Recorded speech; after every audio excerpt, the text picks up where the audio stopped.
പഴയ കൂട്ടുകാരികളുടെ കാര്യം പറഞ്ഞ് സങ്കടപ്പെടുന്ന അച്ചമ്മേനെ സച്ചി ആശ്വസിപ്പിക്കുന്നു. തുടർന്ന് മരിക്കുന്നതിന് മുമ്പ് ഒരിക്കൽ കൂടി എനിക്ക് അവരെ കാണണമെന്ന് പറഞ്ഞ് അച്ചമ്മ കരയുന്നു. പിറ്റേ ദിവസം പൂ കൊടുക്കാൻ വരുന്ന ഈച്ച അച്ചമ്മ വന്നിട്ടുണ്ടെന്നറിഞ്ഞ് അവിടെ നിന്ന് ഓടി രക്ഷപ്പെടുന്നു. തുടർന്ന് ആന്റണിക്കെതിരെയുള്ള തെളിവുകൾ ഞാൻ കണ്ടെത്തുമെന്ന് രേവതിയോട് പറഞ്ഞ് സച്ചി അവിടെ നിന്നും പോകുന്നു.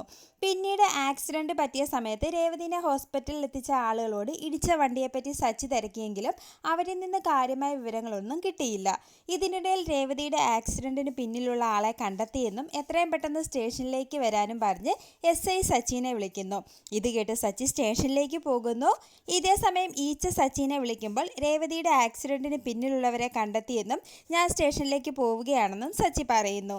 പിന്നീട് സ്റ്റേഷനിലെത്തുന്ന സച്ചിയോട് നീ ആന്റണിയുടെ ഓഫീസിൽ ചെന്ന് ആന്റണീനെയും അവിടെയുണ്ടായിരുന്ന അഞ്ജന എന്ന സ്ത്രീയെയും ഉപദ്രവിച്ചില്ലേ എന്ന് ചോദിച്ച് SI ദേഷ്യപ്പെടുമ്പോൾ ഞാൻ അവരെ ഒന്നും ചെയ്തിട്ടില്ലെന്ന് സച്ചി പറയുന്നു. എന്നാൽ സച്ചി പറഞ്ഞൊന്നും വിശ്വസിക്കാൻ തയ്യാറാവാത്ത SI സച്ചിനെ തല്ലാനൊരുങ്ങുമ്പോൾ സച്ചി SIയുടെ കൈ തടയുന്നു.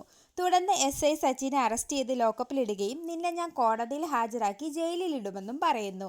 പിന്നീട് സച്ചി വരാത്തതോർത്ത് എല്ലാവരും ടെൻഷൻ അടിക്കുന്നു. തുടർന്ന് രേവതി വിളിച്ചെങ്കിലും സച്ചി ഫോൺ എടുക്കാതെ വരുന്നതോടെ രേവതിയുടെ ടെൻഷൻ കൂടുന്നത് കാണിച്ച് എപ്പിസോഡ് അവസാനിക്കുന്നു.